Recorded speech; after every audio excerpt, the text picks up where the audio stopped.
I'm Evelyn Reed, 82, a woman, and after I paid over $9,000 for my son's anniversary party, his wife sent a text making it clear I was not invited. My own son told me, "It's not personal, Mom." So I made sure my response wasn't personal either. At 82, you come to appreciate the nuances of silence. The silence in my house, the one I curated over 60 years alongside my late husband, Robert, is usually a comfortable one. It's the silence of polished wood, the gentle tick-tock of the grandfather clock in the hall, of old books with cracked spines, and the smiling faces in photographs on the mantelpiece that tell the story of a life I believed was well-lived.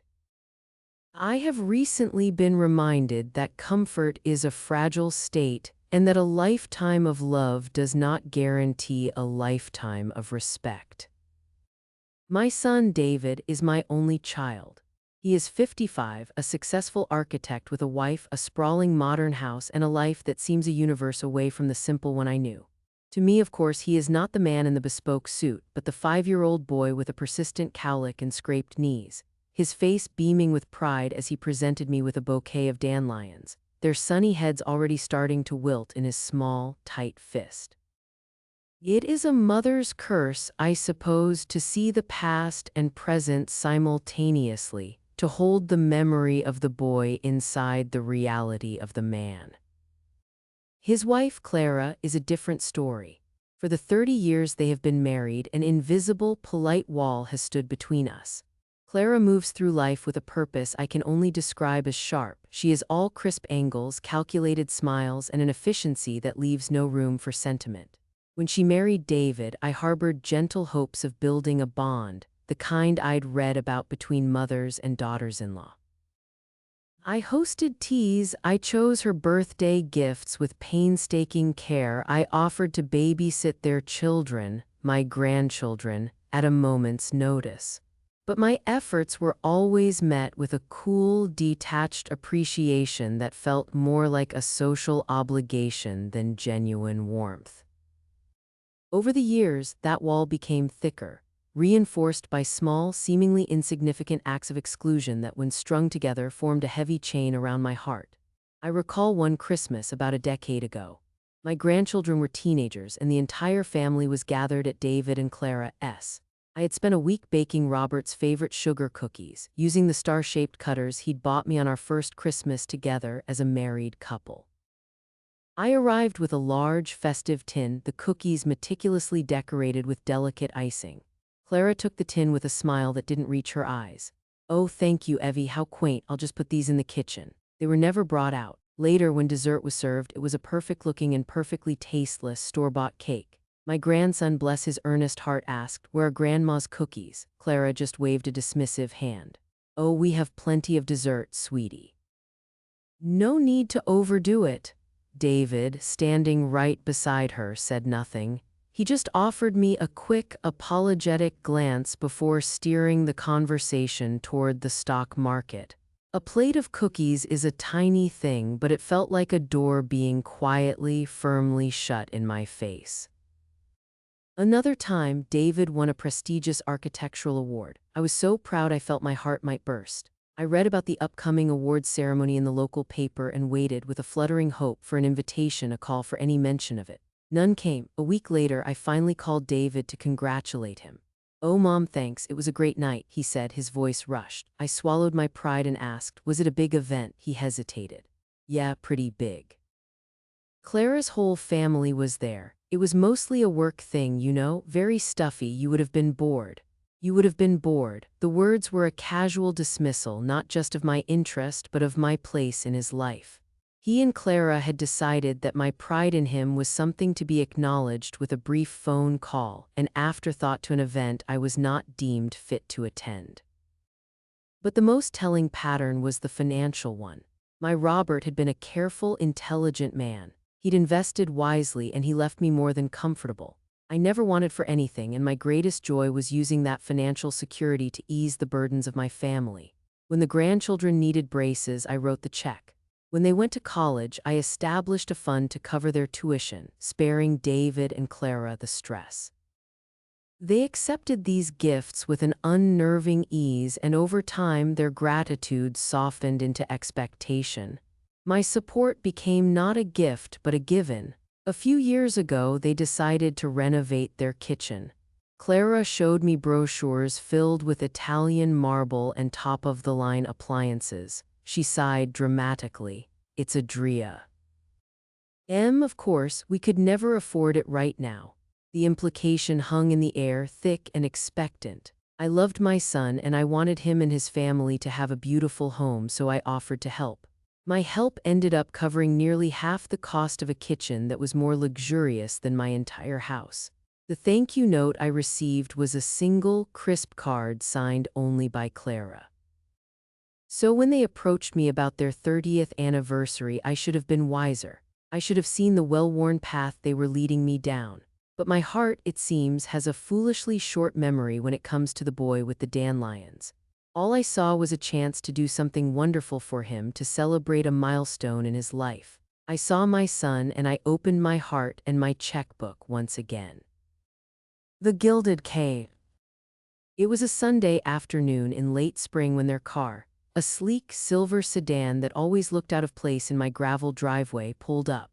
The air was soft, carrying the scent of the climbing roses Robert had planted on the trellis by the porch. I was just taking a lemon drizzle cake out of the oven when they came in, bearing a bottle of expensive wine and a strained casualness that immediately put me on alert. David hugged me, a quick, perfunctory squeeze. "Mom, you look great. The house smells amazing." Clara kissed the air near my cheek, her perfume sharp and floral. "Evie, you're a marvel, still baking." Her tone implied it was a quaint, slightly baffling hobby like collecting stamps or building ships in a bottle. I served them cake and coffee in the sitting room on the good china Robert's mother had left me. For a while the conversation was light, skimming across the surface of their lives. David talked about a new project at his firm, and Clara lamented the difficulty of finding a reliable gardener for their expansive property. I listened, nodded, and waited. The ticking of the grandfather clock seemed to grow louder with each passing moment. Finally, David set his cup down with a decisive click. He glanced at Clara, who gave him a small, encouraging nod. "So, Mom," he began, "as you know, our 30th anniversary is coming up in July." "Of course, dear," I said, my voice warm with genuine pleasure. "I've had it marked on my calendar for months. 30 years, it feels like just yesterday I was helping you with your bow tie for the wedding." Clara laughed, a short, sharp sound like ice cracking. "My goodness, was that what it was? I remember thinking it was a bit crooked." David shot her a look, a brief flicker of annoyance before plowing on. "Right, well, we were thinking we should do something special, not just a little dinner out. A real celebration for all our friends and family." "That sounds wonderful," I said sincerely. "You two deserve to celebrate in style." This was Clara's cue. She leaned forward, her eyes gleaming with an excitement that seemed almost rehearsed. "We found the most perfect venue, Evie. The gardens at the Old Willows estate. It's absolutely breathtaking. We could have a big, beautiful tent on the lawn, fairy lights everywhere, a string quartet during cocktails." She painted a picture of impossible elegance and formidable expense, her words tumbling over one another in her haste. "It sounds very grand," I said, my mind already doing a quiet, worried calculation. The Willows estate was notoriously expensive. "It is," David chimed in, his voice now laced with the same manufactured enthusiasm. "And that's the thing, to do it right, it's a lot. A bit beyond our budget at the moment. We've had so many expenses lately with the property taxes and the new car," he trailed off, letting the unspoken request hang in the air between us. I looked at my son, at his carefully neutral expression, and then at Clara, whose face was a mask of hopeful expectation.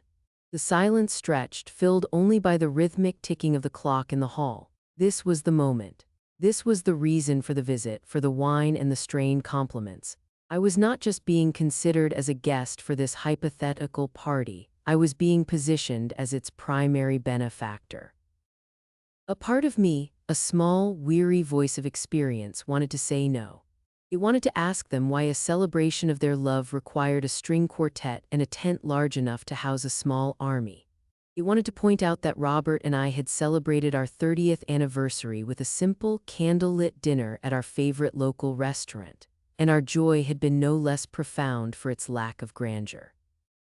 But that wise voice was drowned out by a much louder, more foolish one, the voice of a mother who loved her son beyond reason. I saw the hope in his eyes, a hope I had nurtured his entire life, and I couldn't bear to be the one to extinguish it. I wanted to give him this. I wanted to be the source of his happiness, just as I had been when he was a child. Well, I began, my voice softer than I intended. An anniversary like this only comes once. It should be celebrated properly. Clara's smile widened, a flash of white in her perfectly made-up face. That's what we think too. How much are we talking about? I asked, already knowing I would say yes. David, ever prepared, pulled a folded piece of paper from the inner pocket of his jacket. It was a list of quotes already itemized. He smoothed it out on the coffee table between us. We got some initial quotes just to get an idea. He walked me through the numbers with a detached efficiency that belied the enormity of the ask. The venue deposit was $2,000. The tent rental, a large sailcloth affair with custom flooring and lighting, was another $3,000. The catering for 100 guests required an initial deposit of over $4,000 to secure the date. We can handle the rest, Clara said quickly, sensing my hesitation. The balance for the catering, the bar, the flowers, but it's these big upfront costs. If we could just get a handle on those, we could manage the rest over the next few months. The total she was pointing to for the tent and the various deposits came to $9,200. I stared at the number. It was a significant amount of money. It was several months of my pension. It was the cost of a new roof for my house. It was, by any reasonable measure, a lot. But then I looked up at David. He wasn't looking at the paper, he was looking at me. His expression was one I knew as well as my own reflection. It was the same look he'd had when he wanted his first two-wheeled bicycle, the same look he'd had when he begged me to let him go on a school trip to Washington, D.C. It was a look that said, without words, "Please, Mom, you're the only one who can make this happen." And as I had done for 55 years, I yielded. "I can help," I said. The relief that washed over their faces was immediate and profound, like a switch being flipped. "Oh, Mom, thank you," David exclaimed, his voice thick with emotion. He came over and hugged me, a real hug this time, one that felt genuine and warm. "You're the best. You've always been the best." Clara was beaming, her sharp features softened by a triumphant glow. "Evie, you are a lifesaver. This is going to be the party of the year. You'll be the guest of honor, of course. We'll make sure everyone knows it's all thanks to you." Over the next week, I felt a renewed sense of purpose. I went to my bank and arranged the transfer to David's account. I spoke with the rental company myself to confirm the details of the tent, putting the contract in my name as I always did with large expenses, a habit Robert had drilled into me. "Never pay for something you don't have a receipt for, Evie," he used to say. "Your name on the paper is your power." I called the caterer and paid their hefty deposit over the phone again, securing the contract with my name and credit card. I even spoke with a lovely woman at the Willows estate to pay their deposit, confirming the date and time.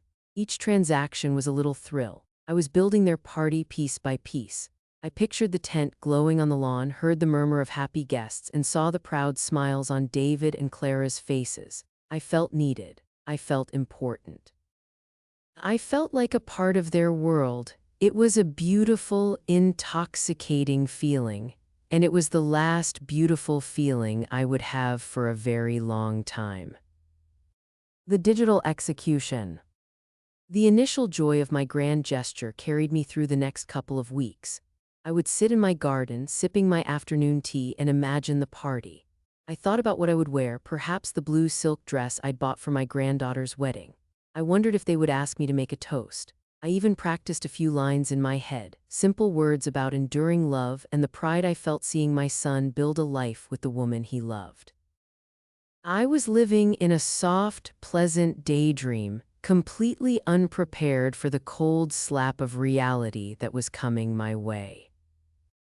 It arrived on a Tuesday afternoon, exactly 1 week before the party. My phone, which usually sits quietly on the hall table, buzzed with an incoming text message. I put on my reading glasses, slightly annoyed at the interruption. The message was from a number I didn't recognize. I opened it. "Hi Evie, it's Janice Albright, Clara's sister. Just wanted to give you a heads up about the party next week. Clara and David have had to make some tough decisions about the guest list. It's gotten so much bigger than they expected with all their work friends and our side of the family. To keep it manageable and not offend anyone, they've decided to keep it to just their close friends and colleagues. Hope you understand." I read the message once, then twice. My mind struggled to process the words, to fit them into any logical frame of my reality. Janice Albright, Clara's sister, a woman I'd met maybe a dozen times in 30 years, always at family functions where she floated at Clara's side like a more severe, less polished version of my daughter-in-law. Her words were polite, clinical, and utterly devastating. They've decided to keep it to just their close friends and colleagues. The implication was clear. I was not in that category. I was not a close friend. I was not a colleague. I was something else, something expendable. My hands began to tremble, a fine tremor that started in my fingertips and spread through my arms.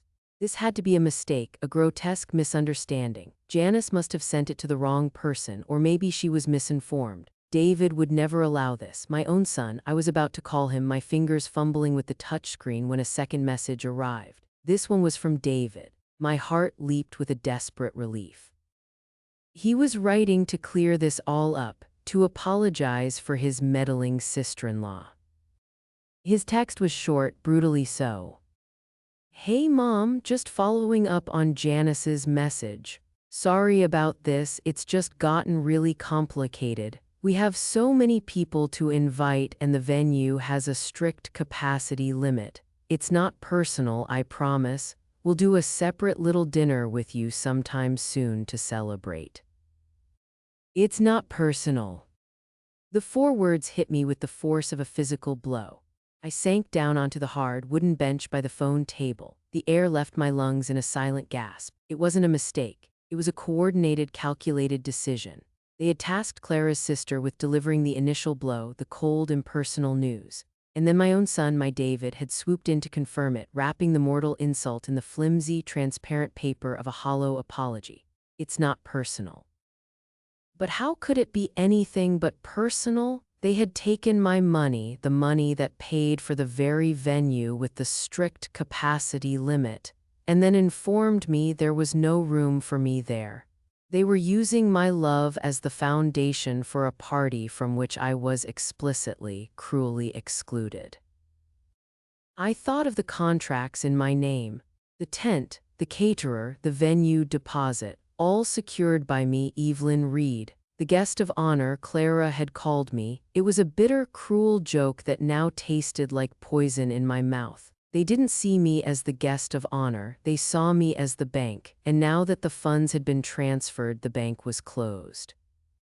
My mind reeled, frantically trying to find a reason, an excuse for their behavior. Had I done something wrong, said something to offend them? But there was nothing. My last interaction had been one of pure generosity. I had given them exactly what they wanted with a happy, open heart, and this was my reward, to be cast aside by a text message.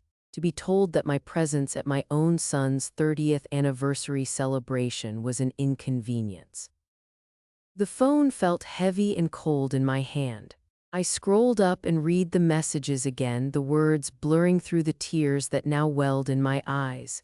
Keep it manageable, strict capacity limit, not personal. It was corporate language, the language of a transaction, not a family. It was the language one uses to fire an employee, not to speak to one's own mother. Then, as if to twist the knife one final time, a third message came through. It was from Clara. My breath caught in my throat. Maybe she would be the one to show some compassion, to explain the situation with a kindness her husband and sister so glaringly lacked. Her message was the cruelest of all. It consisted of a single devastating sentence. Just to echo David, it's really not personal, Evie. We just want to have a fun, relaxed party with our friends. With our friends? The finality of it was absolute. I was not their friend. I was an obligation, an elderly mother who, in their eyes, would not fit in with their fun, relaxed party. I would be a relic among their modern friends, a sepia-toned photograph in their vibrant, digital world, a reminder of a past they were eager to leave behind. I dropped the phone onto the bench as if it had burned me. A wave of nausea washed over me. The lemon drizzle cake I'd been so proud of earlier now sat on the kitchen counter, a mockery of the domestic peace I had felt just hours before. The silence of the house was no longer comfortable. It was vast, empty, and suffocating. It pressed in on me from all sides, amplifying the frantic, panicked beating of my own heart. I was 82 years old, and I had never in my life felt so utterly, completely alone. The rest of that day passed in a blur of gray misery. I didn't move from the hall bench for what must have been an hour, just staring at the floral wallpaper Robert and I had picked out in 1978. Finally, my legs stiff and unsteady, I rose and walked into the living room, collapsing into Robert's old armchair. The worn leather sighed under my weight, and the faint scent of his pipe tobacco and Old Spice aftershave that still clung to it brought a fresh wave of grief. If Robert were here, this would never have happened. Robert would have seen right through Clara's brittle charm from the very beginning. He would have looked at David and said in his no-nonsense way, "Have you lost your mind, son? That's your mother." Robert was my champion, my defender, but Robert was gone and I was alone. My mind, a cruel and efficient machine, began replaying a highlight reel of every slight, every dismissal I had endured over the past 30 years. For years I had made excuses for them. He's busy with work, she's stressed, they don't mean it. I had told myself these things because the alternative, that my only son was standing by while his wife systematically erased me from his life, was too painful to contemplate. His text message proved he wasn't just a passive bystander, he was an active participant. "It's not personal, Mom." He had typed those words. He had looked at them and decided they were sufficient. He had pressed send. As the sun began to set, casting long, mournful shadows across the living room floor, a new feeling began to stir in the pit of my stomach. It was a cold, hard, and unfamiliar feeling, slowly pushing aside the grief. It was resolve. A quiet reckoning. The next morning, I woke with a stone in my stomach, but the silence in the house felt different. It was the silence of contemplation. There was only one person I could think of to call: Arthur Finch.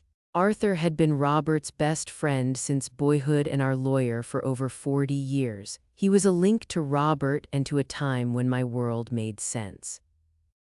My hand trembled as I dialed his number, a fresh wave of shame washing over me at having to lay bare my family's dysfunction.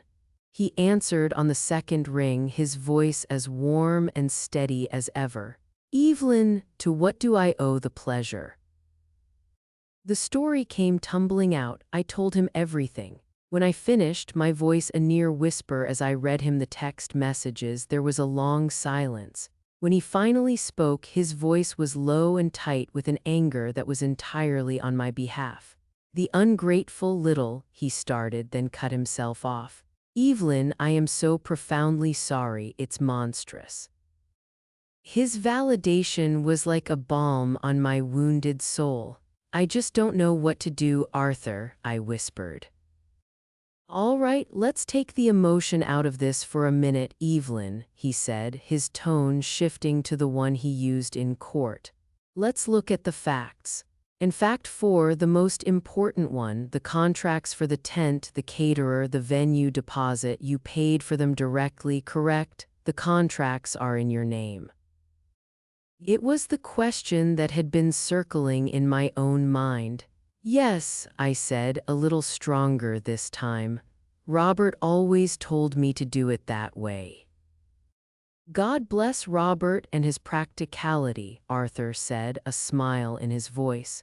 He just gave you all the power you need. They think they've been clever, Evelyn, but they have made a classic amateur's mistake. They confused possession of the money with control of the services. The services are not in their name, they are in yours. A tiny flicker of possibility ignited within me. So what does that mean? It means, Arthur said calmly, that you are in complete control. They told you it wasn't personal, Evelyn. Well then, that simplifies things, doesn't it? They have defined the terms of this engagement. It is a business transaction. They want to treat this like it's not personal, then you must do the same. You could make a few polite, professional phone calls.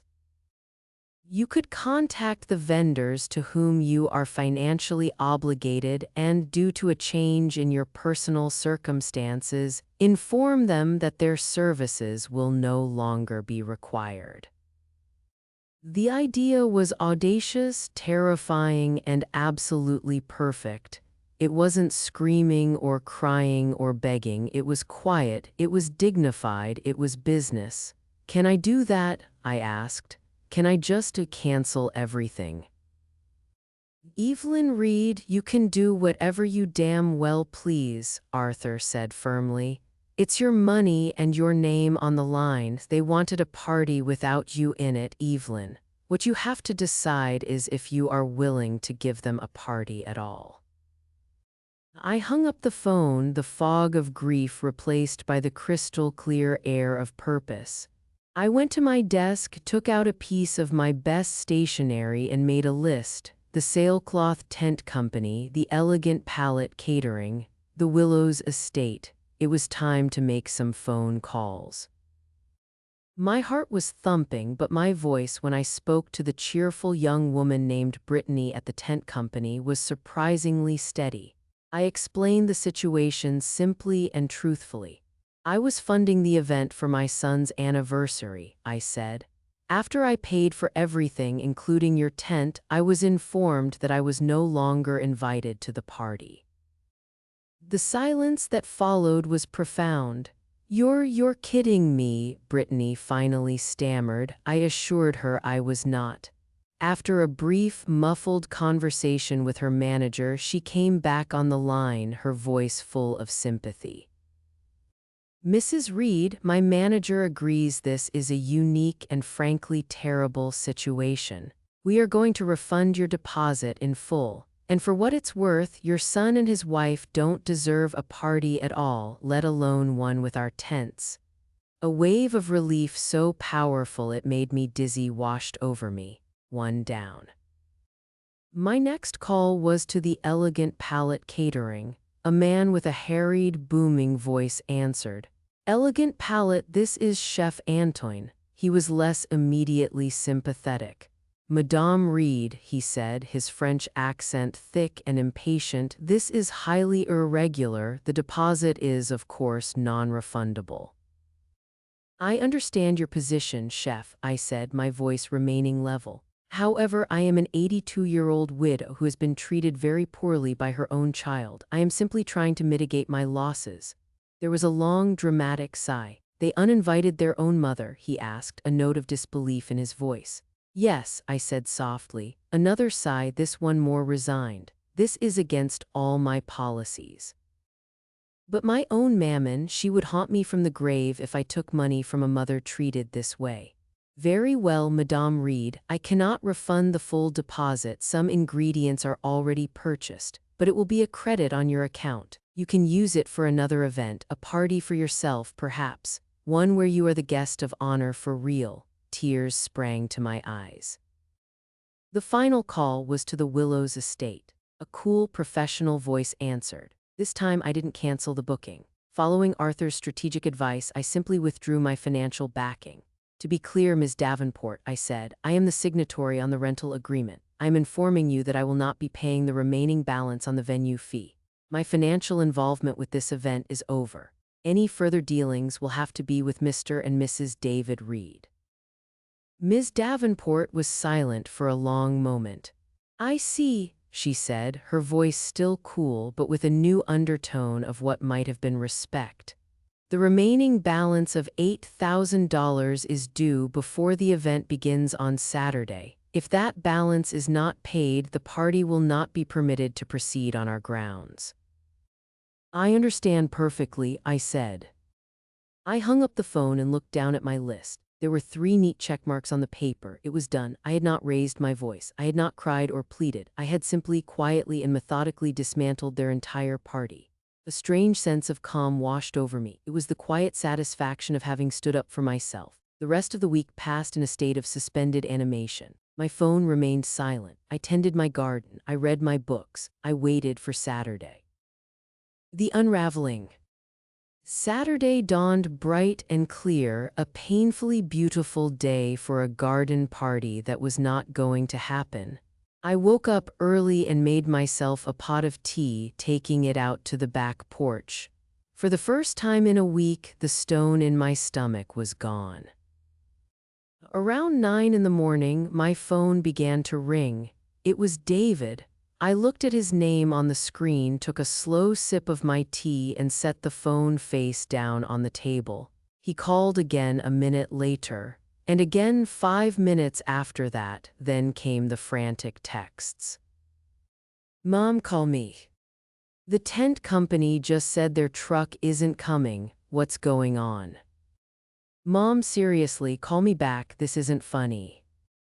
A grim smile touched my lips. The calls kept coming, frantic and insistent. David called 17 times in an hour, then Clara called, then Janice. I chuckled softly and silenced the ringer. I would let them panic. Finally, around noon, I decided it was time. The phone rang again, David, for what must have been the 20th time. I let it ring 3 times, then answered with a calm, pleasant hello. "Mom," he screamed into the phone. His voice was high-pitched, almost hysterical. "Where have you been? I've been calling you all morning." "Oh, hello, David," I said, as if we were just chatting on a regular Saturday. "I was in the garden. It's a lovely day." "A lovely day? A lovely day? Mom, the party is in 5 hours and nothing is here. The tent company canceled. The caterer is saying our account is frozen. I just got off the phone with the Willows estate and they said you called them and that we owe them $8,000 or they won't let us on the property. What did you do?"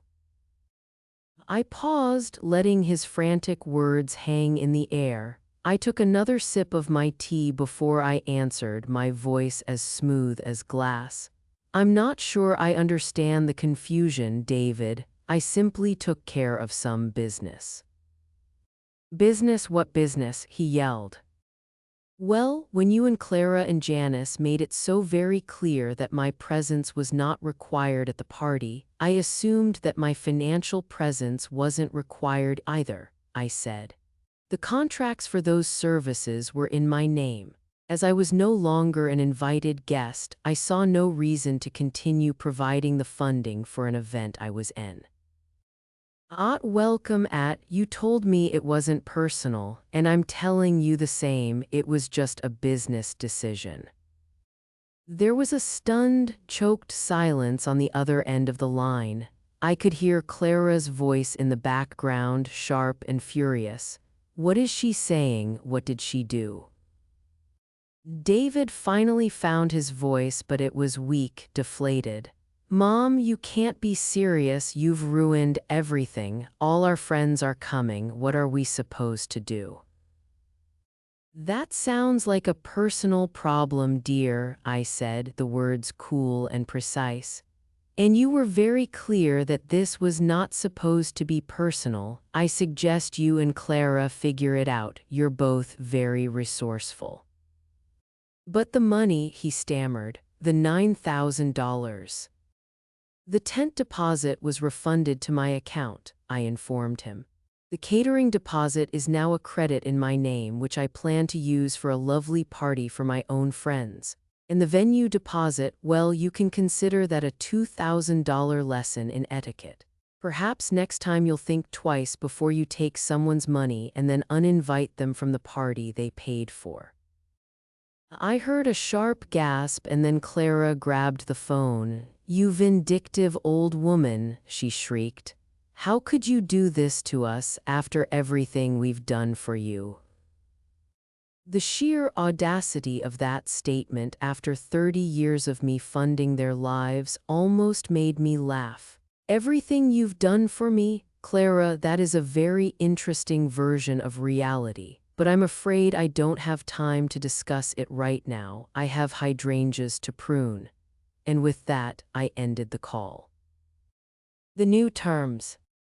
I turned off my phone completely and spent the rest of the afternoon in my garden, my hands in the soil, feeling more connected to the earth and to myself than I had in years. The peace was absolute. Later that week, Arthur called to check in. He had heard through the town's very efficient grapevine that the Reed anniversary party had been an unmitigated disaster. David and Clara had frantically tried to move it to their house, but with no food and no space, less than a third of the guests showed up. The story of why the original party was canceled had somehow leaked out. The humiliation, Arthur said with some satisfaction, was total. 2 weeks after that disastrous Saturday, my doorbell rang. It was David, standing on my porch alone. He looked tired and diminished. His usual confidence was gone, replaced by a deep-set weariness. I opened the door but didn't invite him in. "Mom," he began, his voice low. I came to apologize. What I did was wrong. There's no excuse for it."